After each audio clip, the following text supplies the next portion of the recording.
The markets have lost trillions of dollars in reaction to the Trump tariffs, with MarketWatch putting stock losses at $11 trillion since Inauguration Day. Over $6 trillion wiped out on Thursday and Friday alone, after Trump's Liberation Day announcement on Wednesday last week. It's an economic Armageddon that was unleashed by Trump, and the tariff war has begun, and we believe, this could set tech stocks and the tech industry in the U.S. back, potentially a decade, because the supply chain's built in Asia.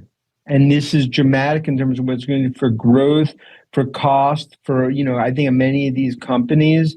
And that's why it continues to be the most absurd thing I've seen on Wall Street covering stocks 25 years. The tariff war has begun. China's not just going to sit down. Ironically, this is the best that ever happened to China. China tech is going to steamroll ahead. U.S. tech is the one that continues to be hamstrung. And I think this is something where it's the worst policy mistake in 100 years. Juxtapose that analysis with the messaging from the administration, starting at the top. What's going to happen with the market, I can't tell you, but I can tell you our country has gotten a lot stronger. And eventually, it'll be a country like no other. It'll be the most dominant country economically in the world. I don't want anything to go down, but sometimes you have to take medicine to fix something. Take his Truth Social post late Sunday saying the US has massive financial deficits with China, the EU and many others, and that the only way this can be cured is with tariffs, which he says are bringing in tens of billions of dollars into the USA, adding that they are already in effect and a beautiful thing to behold. A sentiment echoed by senior administration officials who also suggested the policy could be used as leverage in negotiations with countries around the world. If U.S. consumers are bearing the costs, there's no reason for the countries to be angry. So the fact is the countries are angry and retaliating. And, by the way, coming to the table, I got a report from the USTR last night that more than 50 countries have reached out to the president to begin a negotiation. But they're doing that because they understand that they bear a lot of the tariff. And so I don't think that you're going to see a big effect on the consumer in the U.S. because I do think that the reason why we have a persistent long-run trade deficit is these people have very inelastic supply.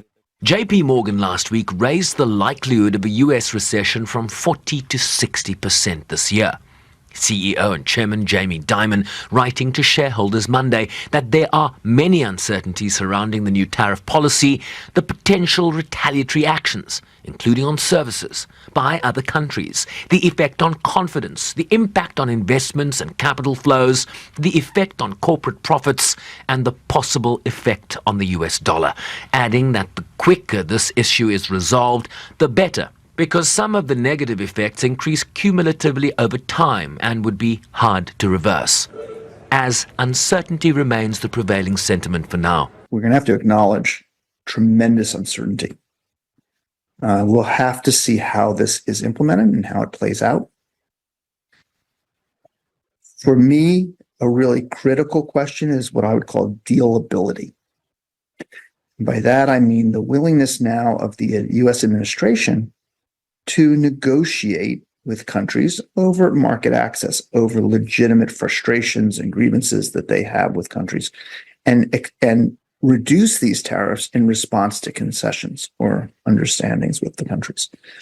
If there is significant dealability, rates could come back down from here and the economic impact more muted.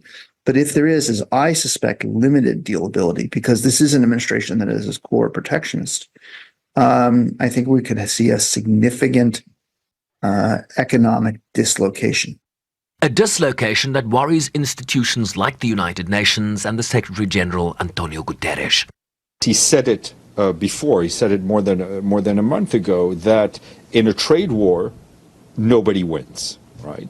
Our concern right now is that with the most vulnerable countries who are the least equipped to deal with the current situation. Wall Street's fear barometer, the CBOE Volatility Index, surged above 50 points earlier Monday, reflecting deepening anxiety among investors. The Wall Street Journal reports that there have been only 2 periods in the last 2 decades when the gauge ended the day above 50. late 2008 and early 2009 during the global financial crisis, and in early 2020 during the coronavirus-induced market sell-off, an ominous sign as the global trade war only begins to crystallize. Sherman Bryce-Pease, SABC News, New York.